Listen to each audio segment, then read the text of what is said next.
The Blithedale Romance by Nathaniel Hawthorne. Chapter 9. Hollingsworth, Zenobia, Priscilla. It is not, I apprehend, a healthy kind of mental occupation to devote ourselves too exclusively to the study of individual men and women. If the person under examination be one's self, the result is pretty certain to be diseased action of the heart almost before we can snatch a second glance. Or if we take the freedom to put a friend under our microscope, we thereby insulate him from many of his true relations, magnify his peculiarities, inevitably tear him into parts, and of course patch him very clumsily together again. What wonder, then, should we be frightened by the aspect of a monster which, after all, though we can point to every feature of his deformity in the real personage, may be said to have been created mainly by ourselves? Thus, as my conscience has often whispered me, I did Hollingsworth a great wrong by prying into his character, and am perhaps doing him as great a one at this moment by putting faith in the discoveries which I seem to make. But I could not help it. Had I loved him less, I might have used him better. He and Zenobia and Priscilla, both for their own sakes, and as connected with him, were separated from the rest of the community to my imagination, and stood forth as the indices of a problem which it was my business to solve. Other associates had a portion of my time. Other matters amused me. Passing occurrences carried me along with them while they lasted. But here was the vortex of my meditations around which they resolved, and, with a word, they too continually tended. In the midst of cheerful society, I had often a feeling of loneliness, for it was impossible not to be sensible that, while these three characters figured so largely on my private theatre, I, though probably reckoned as a friend by all, was at best but a secondary or tertiary personage with either of them. I loved Hollingsworth, as has already been enough expressed, but it impressed me more and more that there was a stern and dreadful peculiarity in this man, such as could not prove otherwise than pernicious to the happiness of those who should be drawn into too intimate a connection with him. He was not altogether human. There was something else in Hollingsworth besides flesh and blood, and sympathies, and affections, and celestial spirit. This is always true of those men who have surrendered themselves to an overruling purpose. It does not so much impel them from without, nor even operate as a motive power within, but grows incorporate with all that they think and feel, and finally converts them into little else save that one principle. When such begins to be the predicament, it is not cowardice, but wisdom to avoid these victims. They have no heart, no sympathy, no reason, no conscience. They will keep no friend unless he makes himself the mirror of their purpose. They will smite and slay you, and trample your dead corpse underfoot, all the more readily if you take the first step with them, and cannot take the second, and the third, and every other step of their terribly straight path. They have an idol to which they consecrate themselves high priest, and deem it holy work to offer sacrifices of whatever is most precious, and never once seem to suspect, so cunning has the devil been with them, that this false deity, in whose iron features, immitigable to all the rest of mankind, they see only benignity and love, is but a spectrum of the very priest himself, projected upon the surrounding darkness. And the higher and purer the original object, and the more unselfishly it may have been taken up, the slighter is the probability that they can be led to recognize the process by which godlike benevolence has been debased into all-devouring egotism. Of course, I am perfectly aware that the above statement is exaggerated in the attempt to make it adequate. Professed philanthropists have gone far, but no originally good man, I presume, ever went quite so far as this. Let the reader abate whatever he deems fit.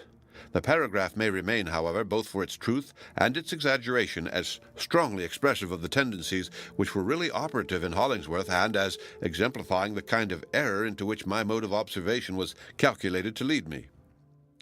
The issue was that, in solitude, I often shuddered at my friend. In my recollection of his dark and impressive countenance, the features grew more sternly prominent than the reality, duskier in their depth and shadow, and more lurid in their light. The frown that had merely flitted across his brow seemed to have contorted it with an adamantine wrinkle. On meeting him again, I was often filled with remorse when his deep eyes beamed kindly upon me, as with the glow of a household fire that was burning in a cave. He is a man, after all, thought I, his Maker's own truest image, a philanthropic man. Not that steel engine of the devil's contrivance, a philanthropist, but in my wood walks and in my silent chamber, the dark face frowned at me again. When a young girl comes within the sphere of such a man, she is as perilously situated as the maiden whom, in the old classical myths, the people used to expose to a dragon. If I had any duty whatever in reference to Hollingsworth, it was to endeavor to save Priscilla from that kind of personal worship which her sex is generally prone to lavish upon saints and heroes. It often requires but one smile out of the hero's eyes into the girl's or woman's heart to transform this devotion from a sentiment of the highest approval and confidence into passionate love. Now, Hollingsworth smiled much upon Priscilla, more than upon any other person. If she thought him beautiful, it was no wonder. I often thought him so, with the expression of tender human care and gentlest sympathy which she alone seemed to have power to call out upon his features. Zenobia, I suspect, would have given her eyes, bright as they were, for such a look. It was the least that our poor Priscilla could do to give her heart for a great many of them. There was the more danger of this, inasmuch as the footing on which we all associated at Blithedale was widely different from that of conventional society. While inclining us to the soft affections of the golden age, it seemed to authorize any individual of either sex to fall in love with any other, regardless of what would elsewhere be judged suitable and prudent. Accordingly, the tender passion was very rife among us in various degrees of mildness or virulence, but mostly passing away with the state of things that had given it origin. This was all well enough, but for a girl like Priscilla and a woman like Zenobia to jostle one another in their love of a man like Hollingsworth was likely to be no child's play. Had I been as cold-hearted as I sometimes thought myself, nothing would have interested me more than to witness the play of passions that must have thus been evolved. But in honest truth, I would really have gone far to save Priscilla, at least, from the catastrophe in which such a drama would be apt to terminate. Priscilla had now grown to be a very pretty girl, and still kept budding and blossoming, and daily putting on some new charm which you no sooner became sensible of than you thought it worth all that she had previously possessed. So, unformed, vague, and without substance as she had come to us, it seemed as if we could see nature shaping out a woman before our very eyes, and yet had only a more reverential sense of the mystery of a woman's soul and frame. Yesterday her cheek was pale. Today it had a bloom. Priscilla's smile, like a baby's first one, was a wondrous novelty. Her imperfections and shortcomings affected me with a kind of playful pathos which was as absolutely bewitching a sensation as ever I experienced. After she had been a month or two at Blithedale, her animal spirits waxed high and kept her pretty constantly in a state of bubble and ferment, impelling her to far more bodily activity than she had yet strength to endure. She was very fond of playing with the other girls out of doors. There was hardly another sight in the world so pretty as that of a company of young girls, almost women grown, at play, and so giving themselves up to their airy impulse that their tiptoes barely touched the ground. Girls are incomparably wilder and more effervescent than boys, more untamable, and regardless of rule and limit, with an ever-shifting variety, breaking continually into new modes of fun, yet with a harmonious propriety through all. Their steps, their voices, appear free as the wind, but keep consonance with a strain of music inaudible to us. Young men and boys, on the other hand, play according to recognized law, old, traditionary games, permitting no caprioles of fancy, but with scope enough for the outbreak of savage instincts. For young or old, in play or in earnest, a man is prone to be a brute. Especially is it delightful to see a vigorous young girl run a race with her head thrown back, her limbs moving more friskily than they need, and an air between that of a bird and a young colt. But Priscilla's peculiar charm in a foot race was the weakness and irregularity with which she ran. Growing up without exercise except to her poor little fingers, she had never yet acquired the perfect use of her legs. Setting buoyantly forth, therefore, as if no rival less swift than Atalanta could compete with her, she ran falteringly and often tumbled on the grass. Such an incident, though it seems too slight to think of, was a thing to laugh at, but which brought the water into one's eyes and lingered in the memory after far greater joys and sorrows were swept out of it as antiquated trash. Priscilla's life, as I beheld it, was full of trifles that affected me in just this way. When she had come to be quite at home among us, I used to fancy that Priscilla played more pranks and perpetuated more mischief than any other girl in the community. For example, I once heard Silas Foster, in a very gruff voice, threatening to rivet 3 horseshoes around Priscilla's neck and chain her to a post because she, with some other young people, had clambered upon a load of hay and caused it to slide off the cart. How she made her peace I never knew, but very soon afterwards I saw old Silas with his brawny hands round Priscilla's waist, swinging her to and fro, and finally depositing her on one of the oxen to take her first lesson in riding. She met with terrible mishaps in her efforts to milk a cow. She let the poultry into the garden. She generally spoilt whatever part of the dinner she took in charge. She broke crockery. She dropped our biggest pitcher into the well, and except with her needle and those little wooden instruments for purse-making, was as unserviceable a member of our society as any young lady in the land. There was no other sort of efficiency about her. Yet everybody was kind to Priscilla. Everybody loved her, and laughed at her, to her face, and did not laugh behind her back. Everybody would have given her half of his last crust, or the bigger share of his plum cake. These were pretty certain indications that we were all conscious of a pleasant weakness in the girl, and considered her not quite able to look after her own interests, or fight her battle with the world. And Hollingsworth, perhaps because he had been the means of introducing Priscilla to her new abode, appeared to recognize her as his own especial charge. Her simple, careless, childish flow of spirits often made me mad. She seemed to me like a butterfly at play in a flickering bit of sunshine, and mistaking it for a broad and eternal summer. We sometimes hold mirth to a stricter accountability than sorrow. It must show good cause, or the echo of its laughter comes back drearily.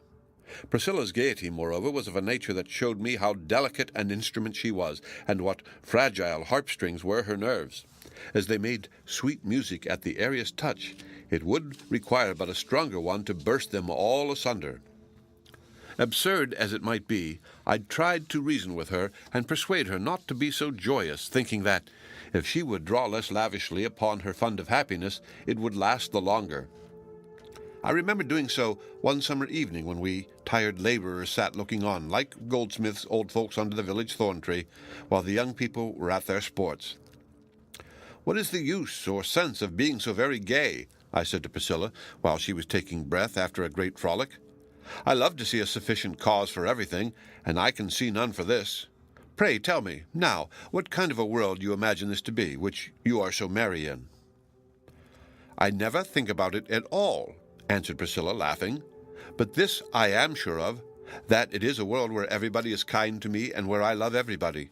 My heart keeps dancing within me, and all the foolish things which you see me do are only the motions of my heart. How can I be dismal if my heart will not let me?" "Have you nothing dismal to remember?" I suggested. "If not, then indeed you are very fortunate."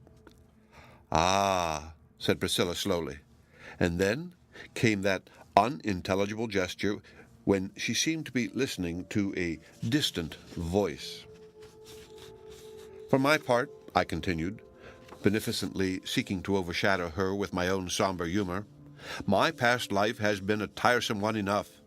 Yet I would rather look backward 10 times than forward once. For little as we know of our life to come, we may be very sure for one thing, that the good we aim at will not be attained. People never do get just the good they seek. If it come at all, it is something else which they never dreamed of and did not particularly want. Then again, we may rest certain that our friends of today will not be our friends of a few years hence, but if we keep one of them, it will be at the expense of the others, and most probably we shall keep none. To be sure, there are more to be had, but who cares about making a new set of friends, even should they be better than those around us?" "Not I," said Priscilla. "I will live and die with these." "Well, but let the future go," resumed I. "As for the present moment, if we could look into the hearts where we wish to be most valued, what should you expect to see? One's own likeness in the innermost holiest niche? Aha! I don't know. It may not be there at all. It may be a dusty image thrust aside into a corner, and by to be flung out of doors where any foot may trample upon it. If not today, then tomorrow. And so, Priscilla, I do not see much wisdom in being so very merry in this kind of a world." It had taken me nearly 7 years of worldly life to hive up the bitter honey which I here offered to Priscilla, and she rejected it. "I don't believe one word of what you say," she replied, laughing anew. You made me sad for a minute by talking about the past, but the past never comes back again. Do we dream the same dream twice? There's nothing else that I am afraid of." So away she ran, and fell down on the green grass, as it was often her luck to do, but she got up again without any harm. "Priscilla! Priscilla!" cried Hollingsworth, who was sitting on the doorstep. "You had better not run any more tonight. You will weary yourself too much, and do not sit down out of doors, for there is a heavy dew beginning to fall." At his first word, she went and sat down under the porch at Hollingsworth's feet, entirely contented and happy. What charm was there in his rude massiveness that so attracted and soothed this shadow-like girl? It appeared to me, who have always been curious in such matters, that Priscilla's vague and seemingly causeless flow of felicitous feeling was that with which love blesses inexperienced hearts before they begin to suspect what is going on within them. It transports them to the seventh heaven, and if you ask what brought them thither, they neither can tell nor care to learn, but cherish an ecstatic faith that there they shall abide forever. Zenobia was in the doorway not far from Hollingsworth. She gazed at Priscilla in a very singular way. Indeed, it was a sight worth gazing at, and a beautiful sight, too, as the fair girl sat at the feet of that dark, powerful figure. Her air, while perfectly modest, delicate, and virgin-like, denoted her as swayed by Hollingsworth, attracted to him, and unconsciously seeking to rest upon his strength. I could not turn away my own eyes, but hoped that nobody save Zenobia and myself were witnessing this picture. It is before me now, with the evening twilight a little deepened by the dusk of memory. "Come hither, Priscilla," said Zenobia. "I have something to say to you." She spoke in a little more than a whisper, but it is strange how expressive of moods a whisper may often be. Priscilla felt at once that something had gone wrong. "Are you angry with me?" she asked, rising slowly and standing before Zenobia in a drooping attitude. "What have I done? I hope you are not angry." "No, no, Priscilla," said Hollingsworth, smiling. "I will answer for it. She is not. You are the one little person in the world with whom nobody can be angry." "Angry with you, child? What a silly idea!" exclaimed Zenobia, laughing. "No, indeed. But, my dear Priscilla, you are getting to be so very pretty that you absolutely need a duenna, and as I am older than you, and have had my own little experience of life, and think myself exceedingly sage, I intend to fill the place of a maiden aunt. Every day I shall give you a lecture, a quarter of an hour in length, on the morals, manners, and proprieties of social life. When our pastoral shall be quite played out, Priscilla, my worldly wisdom may stand you in good stead." "I am afraid you are angry with me," repeated Priscilla sadly, for while she seemed as impressible as wax, the girl often showed a persistency in her own ideas as stubborn as it was gentle. "Dear me, what can I say to the child?" cried Zenobia in a tone of humorous vexation. Well, since you insist on my being angry, come to my room this moment, and let me beat you." Zenobia bade Hollingsworth good night very sweetly, and nodded to me with a smile. But just as she turned aside with Priscilla into the dimness of the porch, I caught another glance at her countenance. It would have made the fortune of a tragic actress could she have borrowed it for the moment when she fumbles in her bosom for the concealed dagger or the exceedingly sharp bodkin, or mingles the ratsbane in her lover's bowl of wine or her rival's cup of tea. Not that I in the least anticipated any such catastrophe, it being a remarkable truth that custom has in no one point a greater sway than over our modes of wreaking our wild passions. And besides, had we been in Italy instead of New England, it was hardly yet a crisis for the dagger or the bowl. It often amazed me, however, that Hollingsworth should show himself so recklessly tender towards Priscilla, and never once seemed to think of the effect which it might have upon her heart. But the man, as I have endeavored to explain, was thrown completely off his moral balance, and quite bewildered as to his personal relations by his great excrescence of a philanthropic scheme. I used to see, or fancy, indications that he was not altogether obtuse to Zenobia's influence as a woman. No doubt, however, he had a still more exquisite enjoyment of Priscilla's silent sympathy with his purposes, so unalloyed with criticism and therefore more grateful than any intellectual approbation, which always involves a possible reserve of latent censure.